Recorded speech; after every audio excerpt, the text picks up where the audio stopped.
Produced in high definition by Fox 50. Viewer discretion is advised.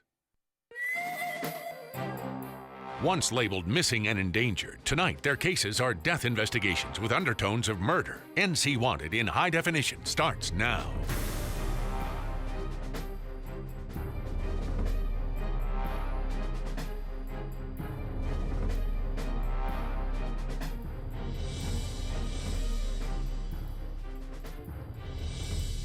Now police say human remains found nearby belong to 16-year-old Pamela Waldher, an honor student at Terry Sanford High School. The Fox 50 program NC Wanted reports that DNA testing confirmed the identity of the remains. Pam is no longer a missing person. She's obviously been located. Now it turns from a missing person investigation to a death investigation. Pam's grandmother, Shalene Waldher, spoke with NC Wanted about the devastating discovery. It's kind of a double-edged sword. You're relieved because there's no more uncertainty. Right. But the pain doesn't go away. It was a gift, as far as I'm concerned, that her remains were found. Since this development, law enforcement has conducted searches of the area where the remains were found and re-interviewed several people. There's only two ways of doing it. It's foul play and natural causes. I don't know too many 16-year-old girls who should be laying out in the middle of Fort Bragg. So we have to figure out why she's out here. What do we have to do to get this case closed is to get a grand jury indictment on whoever committed the crime. There's a case built. It's just a matter of the level of evidence that we have at this point. Good evening. Welcome to NC Wanted. I'm Gerald Owens. Less than 2 months after we profiled the unsolved case of Pamela Michaels Waldher, Fayetteville police declared the case a death investigation. And tonight, those who were closest to Pam are still hoping for answers. The day before she disappears is a good one. Pam takes first place in a regional business competition. That night, she attends a military ball with her boyfriend Harrison, an event she's been excited about for months. I had told her that I would do her hair for the ball. Due to a scheduling conflict, I ran very short and had nearly zero time to do her hair, and she was panic-stricken. She was very upset, very angry, and the long and short of it is I let her down. When they come home from the dance, everything seems fine until Harrison leaves. Bye. I didn't think that I would ever see her that angry in my life. Bo says Pam spends most of Saturday in her room. That night, she talks on the phone with Harrison. Bo says on Sunday, January 23rd, he tries to talk to Pam through her bedroom door, but there is no response. That's when he forces his way into her room and sees that she is gone. Her book she normally carries in her backpack is dumped all over the floor. I started calling her friends, my grandparents, and nothing. Later that day, Bo files a missing persons report with the Fayetteville Police Department. Pam is listed as a runaway, and the report states she is a danger to herself. 2 days later, Pam's belongings are found in a remote area of Fort Bragg. Her jacket is folded neatly with the backpack placed on top. We used both our canine officers, we used our mounted officers, we used our search and rescue team and officers on foot to search this area. In the meantime, her family in Washington State is shocked by her alleged behavior. Is Pam the type of girl who would pack a bag and leave home without warning?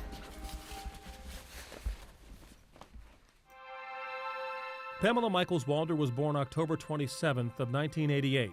Her parents, Bo and Renee, are 16 years old. The two teenagers go their separate ways. Pam is taken in and raised by her maternal grandparents. Our relationship with Pam was more of a daughter than a granddaughter. We couldn't have loved her more if she'd been our own child. Pam's biological father, Bo, enlists in the Army shortly after she's born. He eventually moves to Fort Bragg to work as a flight engineer and has little contact with his daughter until she turns 12. In December of 2000, Pam and her father begin to establish a long-distance relationship. slowly but surely, we were talking to each other almost every night. And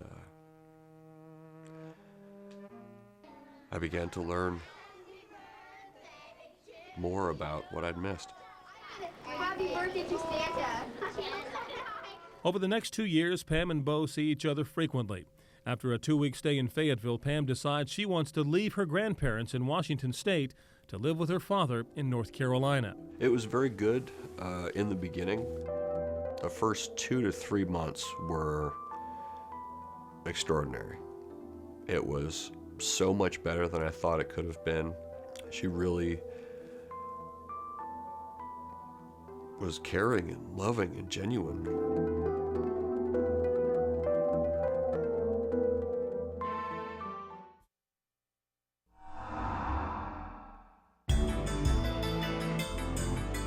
When Pam is 14, she begins attending Terry Sanford High School. Early in the year, she tries out for the debate team. Her coach immediately recognizes her potential. I could tell by the way she wrote her pieces, her debate pieces, that she was quite a student, quite an honor student. Over the next 18 months, Pam carries a 4.0 GPA, working toward her dream of being a lawyer. Later that year, she meets Harrison Hurley, and they quickly develop feelings for each other. I met her in my math class. She sat next to me. It was like Valentine's Day, and I just happened to give her this little stuffed bear. He was probably the prime example of a young lady seeking out somebody who's like their dad. He and I both have a very deep voice. We're about the same height, dark hair. We're relatively mild-mannered or almost tentative when it comes to dealing with her. Despite Pam's outward success, her family says she is battling some inner demons. She tries to commit suicide when her grandparents tell her she can't move in with her father, and again after she arrives in Fayetteville. Her grandparents say she never suffered from mental illness, but her father disagrees. At the time, I didn't realize it until after I read a little bit about bipolar disorder. She did have some symptoms. Pam is typically a very happy, even-keeled person, and quite frankly, had very few lows until she started obsessing about being with her father. Outwardly, everything seems to be going well, but those closest to her say that over time, Pam and Bo develop a tumultuous relationship. Twice in the months before she became missing, she had called and asked Steve to get her a ticket home, and each time he made those arrangements, and he called her back and he said, "You fly out on this airline at this time and it's all set." And she'd say, "Well, let me talk to my dad." I did hear her talk multiple times how he was really good, but I also heard about the fights. So, I mean, you can look at it as a leaf. A leaf always has two sides. I knew from hearing the other side of conversations that she would have with him on the phone that he could be verbally abusive.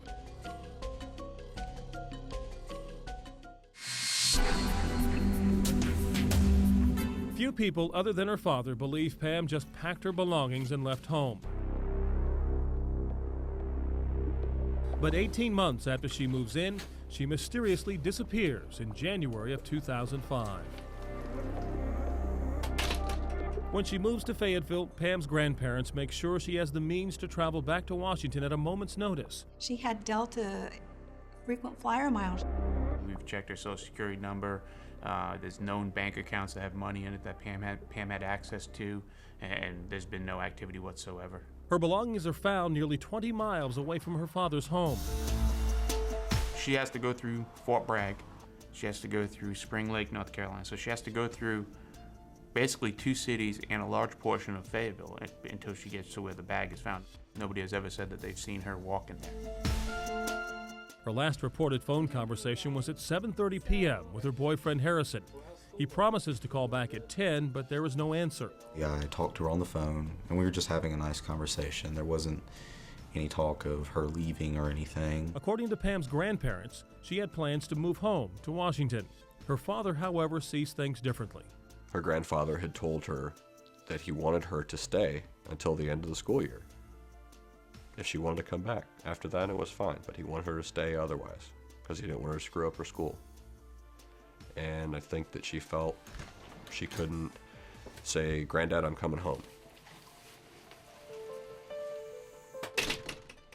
I think that was part of the reason why she ran away. She called, 10, 12 days earlier asking to leave, and I called her right back and said, here's the airplane flights that you can get out the next morning. And so there was never any discussion about her staying because we felt like that would screw up her school year. She was too good a student to worry about that. Those close to Pam see evidence of a worsening relationship between her and her father. The month before she disappears, a former girlfriend files a complaint accusing Bo of mistreating Pam. I think those people who would consider such allegations viable, let alone even reasonable, should themselves seek counseling. Because in most cases, the speakers or utterances of such drivel are both torrid and languish at best. Yeah, I'm a little terse. Police have never officially named a suspect, but say Bo Garcia is a person of interest. He's never taken a polygraph. By him refusing to do that, it makes me more confident that there's a problem. In terms of family members who are accusing you of knowing something or doing something, do you feel like passing a polygraph would help? No, I'm not concerned about that in the least bit. That's petty and trite in the best sense. So if police approached you today and said, hey, Bo, we'd really like you to take a polygraph just to get that taken care of, would you do it? It's not a matter of something to get taken care of. A search of their home and Pam's computer provide little help. Unfortunately, any trail leading to Pam's whereabouts ends on Fort Bragg. A lot of people are looking at the backpack like a kind of smoke and mirrors thing, kind of distracting people over in that area, while something might have been happening on the other side of town. The Walders admit to seeing warning signs before Pamela's move, but never imagined her safety was in jeopardy. Looking back, they think about how they would do things differently. I never imagined her being in danger or something would happen to her that we'd never see her again. Some of her siblings expressed concerns, and I said, "Oh, you shouldn't have to worry about that. She'll be safe." And so I feel guilty in assuring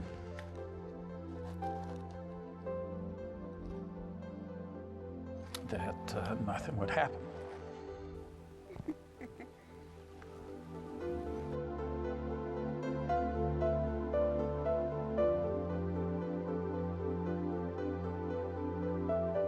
When asked about his daughter's remains being found, Bo Garcia said he wanted more information from law enforcement before making a comment. Police have yet to release a cause of death. If you have any information about Pamela Michaels Waldher, call us toll-free at 1-866-43-WANTED or go to ncwanted.com and click Report a Tip. You don't have to reveal your identity. Coming up, this drifter from Dunn visited his mother every Mother's Day. But one year, Jimmy Davis disappeared without a trace. Years passed, and Jimmy's mother died with a broken heart. Authorities have a new clue, a homemade map that indicates Jimmy Davis was the victim of foul play. It's a map to the unknown. The case of Jimmy Nelson Davis is next.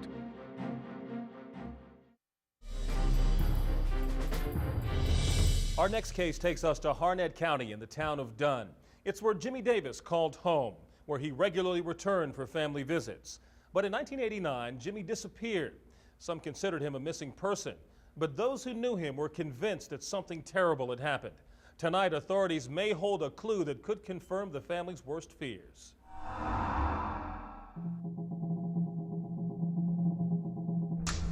It's just like the earth has opened up, swallowed him up. That he was, never on the face of this earth at all. Jimmy Nelson Davis could be called a nomad were it not for the strong ties he maintains to his family in Dunn. Davis works construction, often traveling from state to state, town to town, cleaning up debris left behind by coastal storms. In the fall of 1989, Hurricane Hugo tears up the southeast and offers Jimmy a lot of work on the road. The week before, he had been working with a gentleman in South Carolina doing construction work, which was his normal job. On this job, Jimmy's boss picks him up on Monday at his mobile home in Dunn and drives him down to Myrtle Beach. Then, at the end of the week, his boss returns him home again. On this Friday night, as Jimmy is dropped off, he's greeted by his girlfriend, who lives with him in the mobile home. According to Miss Blue, his girlfriend, the next day, a gentleman comes by and Jimmy willingly gets in a vehicle with this unidentified male.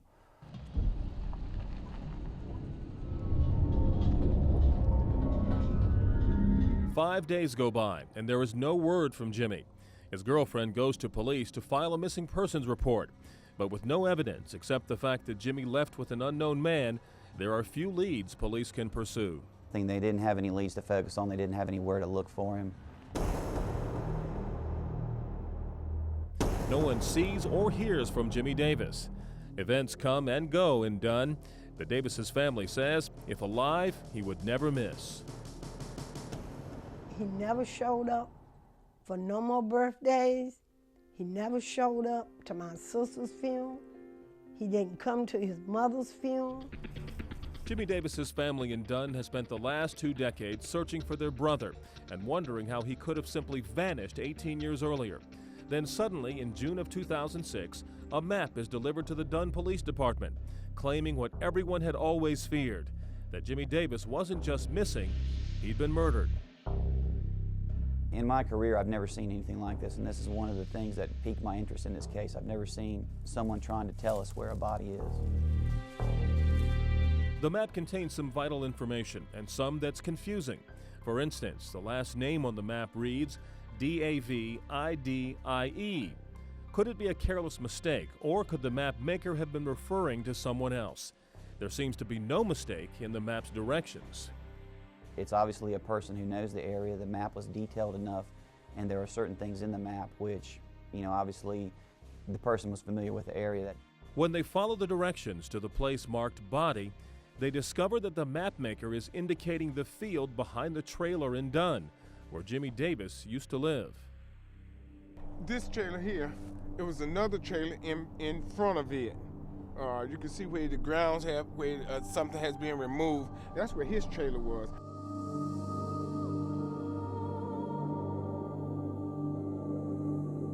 Believe it or not, this is the only lead that we've had that was concrete. You know what I'm saying? We hear things and people talk and nobody's seen nothing. This map is the only thing that we could really say that could point us in a direction. On a cold winter morning, the SBI brings in specialists to take a detailed look below the surface of the field using an electromagnetic profiler. This device looks below the ground to find metal or disturbed soil, even if it's been 18 years since a body had been buried. Family members watch anxiously, hoping the cold, hard ground will yield the answers they've long been waiting for. If anything is found, I'm not looking at it as a day of his death. I'm looking at a day of rebirth. That, finally, he's going to be laid to rest in a proper place.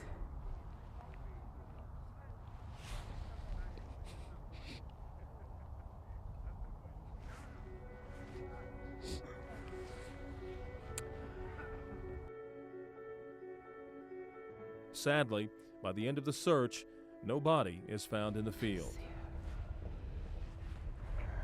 It's going to be okay. It's okay. If nothing else, the map has confirmed what most people secretly suspected all along, that Jimmy Davis is dead, killed by an unknown assailant. In one of the more bizarre incidents that happened within a few years of Jimmy's disappearance, family members say someone leaves a bag of bloody clothes in a shed behind Jimmy's mother's house. There was a jacket, a shirt, and a sweater, and they were in a plastic bag, and they had blood stains on them. We don't know how they got there, who put them there. Investigators say they have no official record of that bag of bloody clothes. Today, all they have is a crude hand-drawn map and the possibility of clues that lurk deep beneath the earth. There is someone out there trying to specifically give us a location where his body's at in the hopes that we recover it. Jimmy had an explosive relationship with his on-again, off-again girlfriend, Agnes Blue. Court records show Blue has faced serious charges, including felony possession of a weapon of mass destruction, felony possession of stolen goods, and hit and run. Blue refused an on-camera interview but did speak with us by phone. She described her ex-boyfriend as the type of man who would leave her from time to time to be with other women. Agnes Blue also came clean about the stabbing incident when Jimmy filed a report but didn't name his attacker. Blue said, quote, "And he slapped me up there by the liquor store, and I hit him back and he slapped me again. And I took my knife that was laying on the dashboard and I stabbed him with it one time. That's the only fight me and Jimmy ever had," end quote. To this day, the map is still the best clue investigators have to work with. If you have any information about the disappearance of Jimmy Davis, call our tip line right now at 1-866-43-WANTED or log on to ncwanted.com and click Report a Tip. We'll be right back to recap tonight's cases. Stay with us.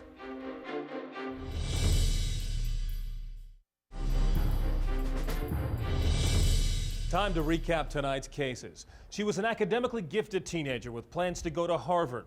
Pamela Waldher was reported as a runaway in January of 2005.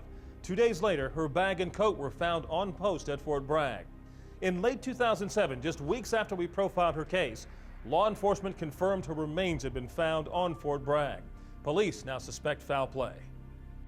And finally, the disappearance of Dunn resident Jimmy Davis. Because of a homemade map received by law enforcement, this case is now considered a homicide. If you have any information about these cases, we urge you to call us right now toll-free at 1-866-43-WANTED or log on to our website at ncwanted.com and click Report a Tip.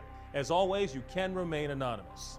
Remember, together we can fight to protect the quality of life we hold dear in North Carolina. I'm Gerald Owens. Good night.